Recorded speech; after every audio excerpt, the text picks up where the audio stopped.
Welcome to this explainer. We're jumping straight into a massive transformation that is heading directly for your wallet.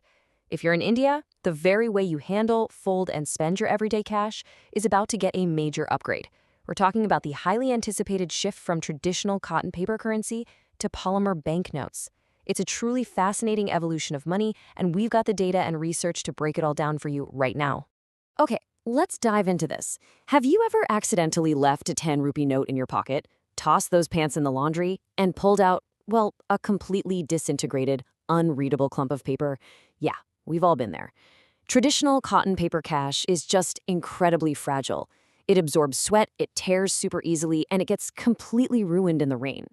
And that relatable everyday frustration is exactly what's driving the government and the Reserve Bank of India to find a much sturdier, modern solution. Here's a quick roadmap of what we're covering today. First, the 1 billion trial, then the polymer advantage, upgrading ATMs, paper versus plastic, and finally some global successes and bizarre challenges. Let's start with part 1, the 1 billion trial. So, the Indian government has officially greenlit a massive field trial, and the crucial point here is the sheer scale of this thing. 1 billion.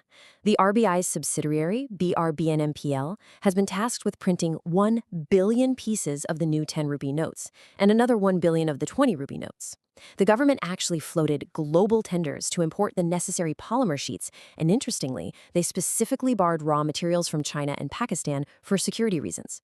Basically, this is a massive injection of new currency into the market just to test how this material holds up in the bustling, everyday environment of Indian commerce. Now, you might logically ask, why start with only the 10 and 20 rupee notes? Why not the 500s? Well, the strategy here is highly practical. These specific, smaller denominations are absolutely the workhorses of the Indian economy. They change hands constantly, every single day, at the tea stall, with a bus conductor, at the local grocer. Because they circulate the fastest, they get soiled, torn, and damaged the quickest. So by testing the polymer on the exact notes that endure the most daily wear and tear, the RBI is going to gather the most accurate data on their true durability. Moving on to part 2, the polymer advantage. Now, what's really interesting about this is the material science and the macroeconomic strategy behind abandoning our traditional cotton paper altogether. It all comes down to BOP, which stands for biaxially oriented polypropylene. Quite a mouthful, right? But unlike the standard cotton paper we've used for generations, this is a highly specialized synthetic plastic film. This material makes the notes completely waterproof, dirt-resistant, and honestly virtually impossible to tear by hand. It fundamentally changes the physical nature of our money from something super fragile to something incredibly robust. And this brilliantly illustrates the 4 massive global benefits of making the shift. First up, longevity. Polymer notes last 2 to 6 times longer than paper. Second, cost. Because they last so much longer, the massive expense of constantly printing and transporting replacement notes drops significantly. Third, security. You can actually embed transparent windows and advanced holograms directly into the plastic itself, which makes counterfeiting incredibly difficult. And finally, ecology. When these notes do eventually wear out, they don't just go straight to a landfill, they get recycled into plastic pellets. Let's look at part 3, upgrading ATMs.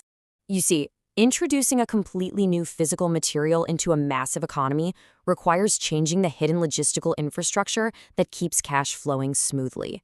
You literally cannot just shove slick plastic notes into a machine that was perfectly designed for rough paper. Banks have to take 3 crucial steps. First, ATMs need their mechanical rollers recalibrated because polymer notes are thinner and smoother.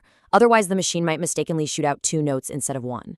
Second, cash counting machines at bank branches need new anti-static optical sensors, mostly because these new notes can easily stick together. Third, fake note detectors require software and hardware updates to actually read those new transparent windows and UV threads. But hey, there is a fantastic silver lining here. Because the notes are thinner and don't degrade, they won't cause paper dust jams, which means less machine maintenance, and ATMs will actually be able to hold a much higher capacity of cash. All right, part 4, paper versus plastic. So what about the practical, everyday impact this switch is going to have on you, or the small business owner handling cash at the counter? The differences between the two materials are pretty stark. Traditional paper gets completely ruined by water. It tears effortlessly, and you absolutely cannot sanitize it. Polymer, on the other hand, is completely waterproof and greaseproof. You can literally wipe it clean with a damn cloth if you spill tea on it. It's incredibly hard to tear. But There's one distinct catch you really need to be warned about. If you're someone who folds your cash tightly, be careful. Paper easily unfolds, but if you fold a polymer note too hard and press it, it creates a permanent crease that will never, ever flatten out. Now, if you're suddenly worried about dealing with all of this at the ATM tomorrow, rest assured. Small notes, like the 10 and 20, are rarely dispensed from ATMs anyway, since they primarily handle larger denominations. The major impact is initially going to be felt right at merchant counters. And this is key. The government is using a brilliant strategy called co-circulation. This just means your old paper notes won't instantly become worthless. Paper and plastic notes are going to run parallel and be accepted together, ensuring a totally smooth, panic-free transition for everyone. Finally, Part 5, Global Successes and Bizarre Challenges. The thing to remember is India is not the first to do this, and there is a tremendous amount to learn by looking at the more than 30 countries that have already adopted this technology. Way back in 1988, Australia, in a joint effort between their Reserve Bank and the CSIRO, actually invented and launched the world's very first polymer note to combat severe counterfeiting. Fast forward to 2016, the UK's Bank of England successfully adopted them, and they saw massive success in wiping out fake currency and saving millions of pounds in printing costs. And now, in the present day, India begins its own massive field trial. Pioneers like Australia, Canada, and the UK have totally proven that the economics and security of polymer work brilliantly. But it certainly wasn't all smooth sailing. I mean, when you put a completely new material into the hands of millions of ordinary people, you're guaranteed to get some bizarre practical challenges. In both the UK and Australia, people quite literally accidentally melted their cash. People who tried to iron their crumpled notes found out the hard way that the plastic instantly shrank under extreme heat. Others left their wallets on scorching hot car dashboards in the summer, only to return to melted, warped money. And to make things trickier, because the brand new plastic notes are so remarkably smooth, they tend to stick to each other, which caused massive headaches for shopkeepers trying to manually count out exact change quickly. And then there was the controversy literally no one saw coming. When the UK launched its new 5-pound polymer note, it was suddenly revealed that the plastic pellets used in manufacturing contained trace amounts of tallow, which, if you didn't know, is animal fat. This revelation sparked massive, widespread protests across the UK.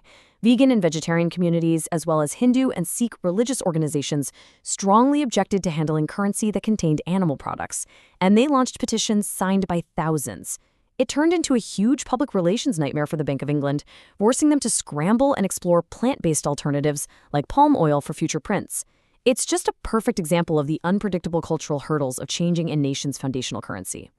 Which brings us to the conclusion of our explainer today. India is being incredibly smart here by taking a slow, limited trial approach with just the 10 and 20 rupee notes. This gives the country a chance to avoid those crazy global pitfalls, educate the public, and really test the waters before a nationwide rollout.